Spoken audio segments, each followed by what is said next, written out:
welcome to Zoom In, Zoom Out, your in-depth look at news from around the world. I'm Laurel Stewart. In November, the UK Parliament had a major cabinet reshuffle in which the Home Secretary and Foreign Secretary were replaced. Former British Prime Minister David Cameron was brought back as Foreign Secretary. Now, he's remembered as being the Prime Minister that presided over what's now known as the golden era of UK China relations. It was a period of huge investment and interaction between the two countries. Since David Cameron stepped down in 2016, relations between the UK and China have deteriorated. But now he's back in office, it begs the question as to how his position will impact the UK-China bilateral. To discuss some of these issues, I'm joined today by Sam Hogg. He's founder of Beijing to Britain, a newsletter and podcast analysing the UK-China relationship. His briefings are read by policymakers all over the world. Sam, welcome to the show. Thanks for having me. So let's dive in. What does the return of David Cameron signal for UK-China relations? So I think it's a great question. People tend to focus too much on the short term and not on the long term. I think there's a propensity to see the return of Cameron as going back to the golden era that you just outlined. I think in reality that's not going to be the case because foreign secretaries don't have that much autonomy. The wider play here is that the Conservative Party is trying to win back some of the moderate voters, and David Cameron to them represents that good old sort of Etonian boy they can get behind. So China skeptics have also been critical of Cameron's return. They've questioned what he's been doing in the meantime since he left office, and he's also faced allegations that he's been drumming up support for Chinese business ventures abroad. A Sri Lankan news website has footage of him trying to encourage investment in the Colombo Port City project in Sri Lanka. Let's take a look. The rules are being set by a Sri Lankan authority. Yes. It's not being set by someone else. This is still the sovereign territory of Sri Lanka. Yeah. The Chinese company has a lease on a part of it, but that repairs fully back to Sri Lanka. And I think that's important because, over time, many of these special economic zones, they succeed and then they help to change the country for which they're succeeding. So you were actually one of the first in the UK to report on Cameron's involvement in the Colombo Port City project. Could you give us a bit of background as to what the project is, what his stakes are in it, and why it worries people in the UK? Yeah, so I'll start from the last part of that. The concern in the UK among policymakers is that David Cameron is lobbying, if you want to use that word, or representing almost Chinese interests in the Sri Lankan port, right? And that's concerning because there's a huge concern over the Belt and Road Initiative anyway, because many policymakers have the view that the BRI is used as debt trap diplomacy. Now, Cameron's role post leaving as Prime Minister a couple of years ago has seen him undertake a number of UK-China business ventures. And I think if this was a one-off, anomaly, as it were, there might be a bit less concern. But because he had private meetings with Xi, a private dinner, he was looking to run this UK-China fund. It fits a pattern for critical MPs in the UK who view him as potentially representing Chinese interests without even realizing it to an extent. So this actually leads into a greater issue of interference or interaction with the UK government, especially really influential people. A recent documentary has also come out about influence and interference in UK education institutions.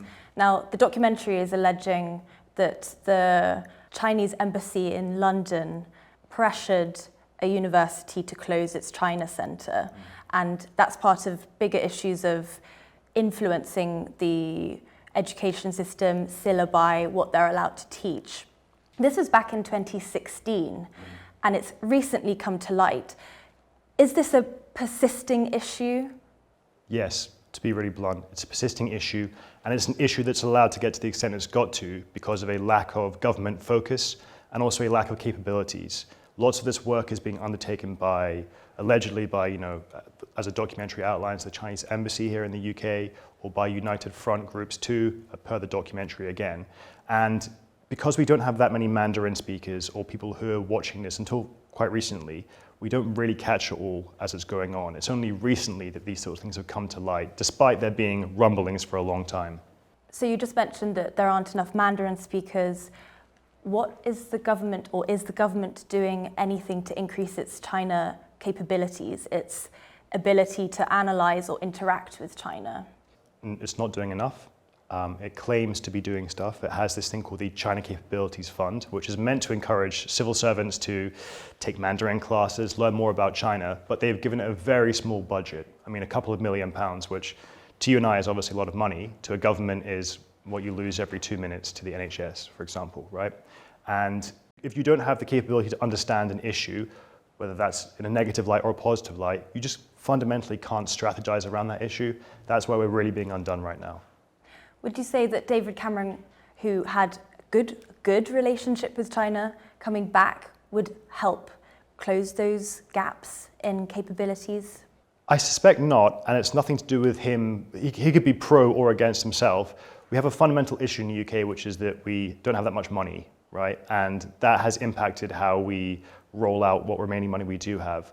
As you'll know from being a Mandarin speaker yourself, this sort of stuff has to start at quite a fundamental stage. You can't just have someone turn 25 and all of a sudden say, well, we'll take one class a week and now you'll be speaking fluent Mandarin. That's just not how it works. And that's the big issue we have. You need to get it right at the beginning, right at the roots, primary schools, secondary schools. Do you think that would worry some China skeptics that children learning Mandarin would be seen as a way to engage with China in a way that worries people?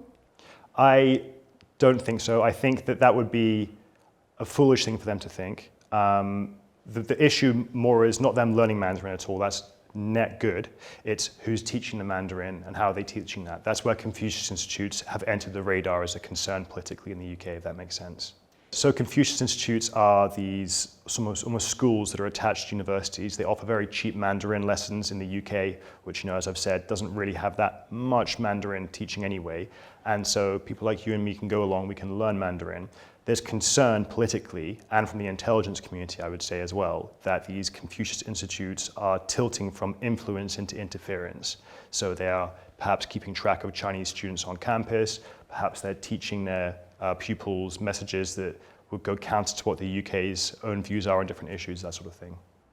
So when Confucius Institutes started closing, nothing was put in place to kind of replace the language, cultural teaching about China?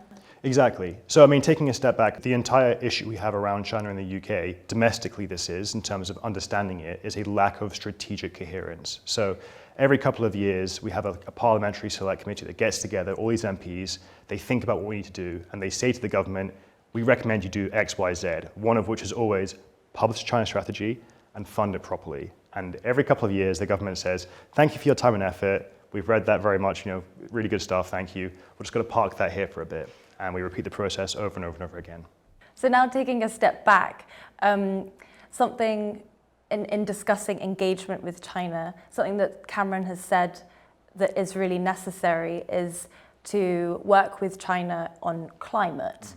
How realistic do you think it is that China can work with the rest of the world to tackle issues such as climate change? It's one of the government's big hopes. So the government's entire sort of strategy towards China is three bullets: protect, align, and engage. The engage pillar is the one you just outlined there. And when it comes to engaging with China, the government puts a lot of rhetoric behind climate engagement and disease prevention, pandemic prevention. Now, where they've fallen short is they've repeatedly failed to outline what sort of engagement they want on environmental issues. And as you'll have seen from the headlines, China holds this weird contrast of being one of the biggest polluters, but one of the biggest drivers of renewable energy. We're still trying to work out in the UK, I think, how we either attach ourselves to various parts, but also work with or work against China on different parts of it too. So when you say attach, the UK would attach themselves to certain parts of their policy of reducing emissions, but also working to increase renewable energy sources. Do you mean through technology? What do you mean by that? So I think we'll just focus on one part, projects, right? So there's a very compelling argument that one of the ways you can work with the Chinese government when it comes to environment is to do a sort of joint partnership with them in a part of the developing world. And that way you both enter as joint partners, and if one of you falls short, it's not each other you're letting down, it's the third party you're letting down. China cares a lot about what is so-called the global south thinks about it, how it presents itself in the world. And I think there's a lot of leeway there for the UK to engage with China in these parts of the world and say, look, we're going to help roll out solar paneling in this country. We're going to help educate people as to how to cut their emissions in this part of the world too. I think those are the sort of areas where if the government could have a bit more strategic coherence, it could outline an actual workable strategy in the area. So you said that the UK hasn't quite developed this plan yet. What needs to be done to do so? Well, fundamentally, in any government, you need stability. So we're on our 4th Prime Minister in 4 years. We're at what looks to be the end of a Conservative government of basically 13 years. We're powering through our environment secretaries, we're powering through our foreign secretaries. That much churn, like anything, is not beneficial to creating a strategy across any sort of outlet, let alone China, which is well, in our government's words, an epoch-defining challenge. So we're here in Taiwan, and we've seen more UK politicians visiting the country. In August, we also saw a parliamentary report that acknowledged for the first time Taiwan's statehood. What should we be expecting from UK-Taiwan relations moving forward? So I think it's helpful to split that between Parliament and government. The government is really keen to work with Taiwan on a number of financial issues and things like offshore wind. I think they've identified a long time ago that Taiwan is world leading in this regard, and we have quite a lot of expertise in that too. So they're pushing that really hard too. Parliament as well, generally speaking, is very in favor of trying to strengthen ties with Taiwan, allow Taiwan to be recognized at international forums, stuff like that too. As you saw with the Foreign Affairs Committee visit, it's high on the agenda, and with the consequent Foreign Affairs Committee report, that was sort of a really strong emphasis on strengthening those UK-Taiwan relations. So you mentioned offshore wind here. What other kind of education ties does the UK look to have with Taiwan? So I think we have an educational partnership, and one of the things we talked about, to go back to a couple of points before about replacing Confucius Institutes in the UK, was having Taiwanese teachers come over here and teach people in the UK Mandarin and Chinese culture and Taiwanese culture, so we can start to unlock our expertise about this part of the world. I think that'd be a very useful thing for both sides if you can brave the UK weather. The UK is also having elections. If there's a Labour government coming in, how would that impact the UK-China relationship, but also the UK-Taiwan relationship? Yeah, that is the question I get asked all the time, funnily enough. I think there are 3 major differences we could expect to see from a Labour government and China versus the current Conservative government. The first is that the Labour Party has committed to doing this UK-China audit, where they basically go through different sectors, as yet undefined, and work out where the risk tolerance is. That will be fascinating, because that will show us the direction of travel in that regard. The second is they have spoken about trying to punish or use international partnerships to punish the perpetrators of genocide in Xinjiang, which will, again, be interesting to see how that plays out. And then a third thing, which is fascinating if you're a bit of a geek like me, is that the Shadow Chancellor, Rachel Reeves, basically the Treasury person, has got this concept called securonomics, which tries to combine foreign policy, domestic policy, and trade policy into a wanna. And how they roll that out will, again, be something worth watching, because it's the closest we're going to come, I think, in the UK to something like America's Inflation Reduction Act or the EU equivalent to. It's the closest we're going to see, I think, for a couple of years, government intervening in sort of key industries. So Taiwan is also having presidential elections in January. What kind of presidential candidate would the UK be looking to support? That's a really tough question. I think fundamentally it's up to the Taiwanese people who they choose. I think if you were to be very realpolitik about it, the UK government would want a Taiwanese leader who is not in favor of shaking up the status quo too much either way, if that makes sense. But fundamentally, it is absolutely up to the Taiwanese people who they choose, and the UK government will work accordingly. Sam Hogg, thank you so much. Thanks for having me. This has been Zoom In, Zoom Out. For more stories from Taiwan and around the world, you can follow TaiwanPlus News on social media. For now, have a great day, and we'll see you next time.